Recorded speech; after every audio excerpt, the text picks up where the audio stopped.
ജീവിതത്തിൽ ചില കാര്യങ്ങൾ നമ്മൾ ഒരിക്കലും പ്രതീക്ഷിക്കാതെ കടന്നു വരുന്നതാണ്. അങ്ങനെ എൻ്റെ ജീവിതത്തിലും പ്രതീക്ഷിക്കാതെ ഒരു സംഭവം ഉണ്ടായി. അതൊരു വല്ലാത്ത സംഭവം തന്നെയായിരുന്നു. 6-7 മാസത്തിന് മുന്നേ ക്രിക്കറ്റ് കളിച്ചുകൊണ്ടിരുന്നപ്പോഴാണ് ആ സംഭവം ഉണ്ടായത്. പെൽവിക് ബോണിന്റെ സൈഡിലേക്ക് നല്ല വേദന അനുഭവപ്പെട്ടു. അതായത് നമ്മുടെ ഹിപ്പ് ജോയിന്റ്. ക്രിക്കറ്റ് കളിച്ചതിന്റെ ഭാഗമായി വന്ന വേദനയാണെന്നാണ് ആദ്യം കരുതിയത്. ആ സമയം ടാബ്ലറ്റ് ഒക്കെ എടുത്തു, കാല് ക്ലിയർ ആയെങ്കിലും പിന്നെയും ആ പ്രോബ്ലം വന്നു തുടങ്ങി. 2 കാലിലും മാറി മാറി വേദന ഉണ്ടാകാൻ തുടങ്ങി. പിന്നെയും വേദന കൂടിയപ്പോഴാണ് ഡോക്ടറിനെ കാണാൻ തീരുമാനിച്ചത്. വൈകി വന്ന വിവേകം എന്നൊക്കെ പറയില്ലേ, ഏതാണ്ട് അതുപോലെയുള്ള സംഭവം. അങ്ങനെ ഞാനും അമ്മയും ഷിനിയും ഇതളും പിന്നെ എൻ്റെ അളിയനും കൂടെ നേരെ ഡോക്ടറിനെ കാണാം. അമ്മയുടെ മുഖത്ത് ടെൻഷനൊക്കെ ഉണ്ടെങ്കിൽ ഞാൻ ഓരോ കോമഡിയൊക്കെ പറഞ്ഞ് അമ്മയെ സമാധാനിപ്പിക്കാൻ ശ്രമിക്കുന്നു. ഷിനി പിന്നെ കൂളാണല്ലോ, അതുകൊണ്ട് പിന്നെ പ്രത്യേകിച്ച് പറയേണ്ട കാര്യമൊന്നുമില്ല.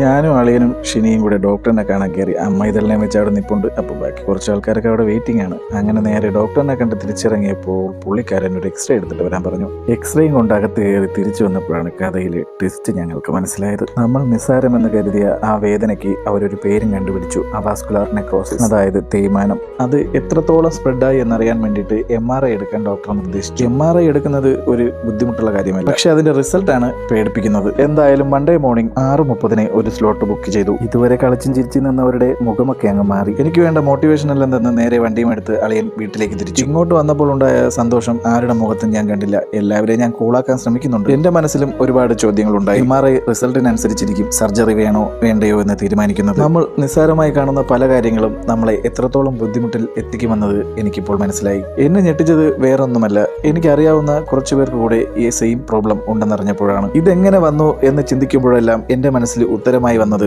ഒരേ ഒരു കാര്യം മാത്രം: കോവിഡ് വാക്സിൻ. എത്രമാത്രം സത്യമുണ്ടെന്ന് എനിക്കറിയില്ല, എന്നാലും അന്വേഷിച്ചപ്പോൾ എനിക്ക് അറിയാൻ കഴിഞ്ഞത് അങ്ങനെയാണ്. എന്തായാലും വന്നത് വന്നു, ഇതും ഞങ്ങൾ നേരിടും, അല്ലാതെ എന്ത് പറയാൻ. തിരിച്ച് വീട്ടിലേക്ക് പോകുന്ന വഴിക്ക് പപ്പ ജോലി കഴിഞ്ഞ് വന്നിട്ടുണ്ടായിരുന്നു. അങ്ങനെ പപ്പയും കുട്ടി നേരെ ഇനി വീട്ടിലേക്ക്. ഒരു കാര്യം കൂടെ പറയാനുണ്ട്. ഈ വീഡിയോ കാണുന്നവർ ദയവ് ചെയ്ത് ഏതെങ്കിലും ഒരു ഹെൽത്ത് ഇൻഷുറൻസ് കൂടി എടുത്തു വെക്കേണ്ടതാണ്. എന്തെങ്കിലും ഒരു അസുഖം വന്നു കഴിഞ്ഞാൽ അത് സാധാരണക്കാർക്ക് ഒരിക്കലും താങ്ങാൻ പറ്റാത്ത ഒന്നായി മാറും. അങ്ങനെ ഡോക്ടറിനെ കണ്ട് വിശേഷമൊക്കെ പറഞ്ഞ് ഞങ്ങൾ വീട്ടിലേക്ക് തിരിച്ചു. എല്ലാം കേട്ട് കഴിഞ്ഞപ്പോൾ പപ്പയും പറഞ്ഞു, വന്നത് വന്നു, ഇനി എന്തായാലും നേരിടാം. അതെ, അതാണ് സത്യം. നിങ്ങളുടെ പ്രാർത്ഥനയും പിന്തുണയും ഉണ്ടാകുമെന്ന പ്രതീക്ഷയോടെ അപ്പോൾ അടുത്ത വീഡിയോയിൽ കാണാം. Okay, by.